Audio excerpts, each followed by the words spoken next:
acting spokesperson of the Independent Police Investigative Directorate. We know it better perhaps as IPID. Good afternoon to you, and thank you for joining us. What then is your understanding or IPID's understanding of the circumstances? What have you managed to establish?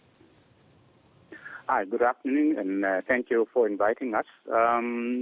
We have received an incident of an alleged shooting that took place in Vosloorus in Ekurhuleni yesterday.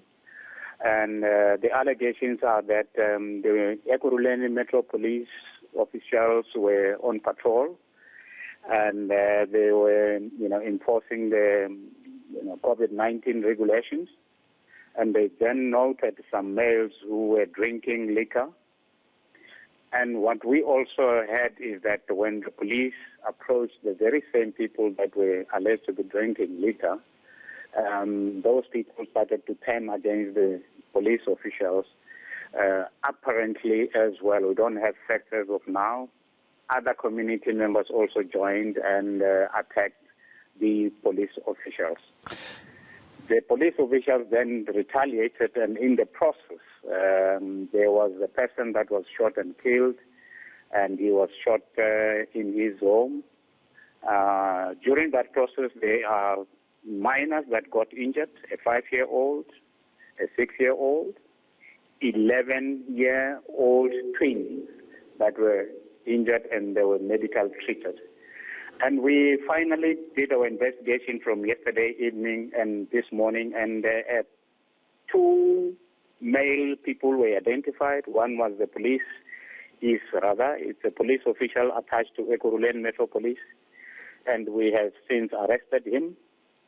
And another person who is a civilian, is a security officer, he is also arrested. We are still carrying on with our investigations in terms of trying to identify and link other people if they are there. So that's basically where we are.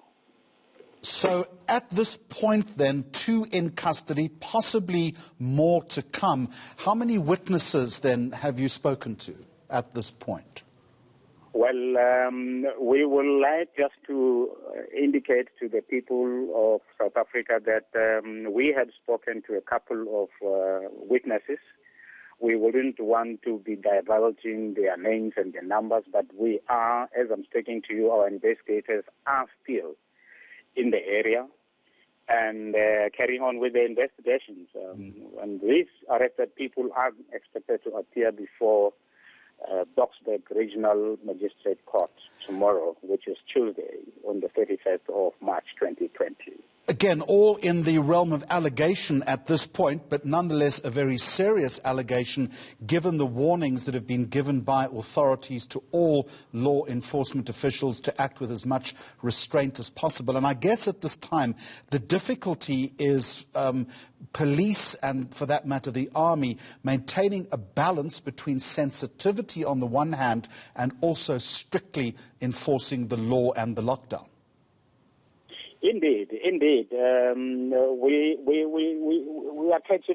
were caught in a catch-22 situation where police officials are expected to enforce, the regulations that are expected to be, nearly complied by all people of South Africa because of the situation that we find ourselves in.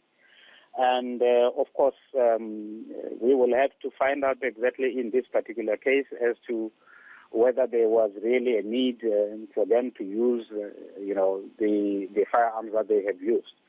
So what I'm trying to say is that the police, while doing their duties, they might be finding themselves in a situation where they have got to enforce these COVID-19 regulations, which we are expecting, of course, the law-abiding citizens of South Africa to be automatically knowing what to do. All right, we are going to leave it then. Thank you very much indeed for the comprehensive update. Sontaga Sisa, who is the acting spokesperson for the Independent Police Investigative Directorate.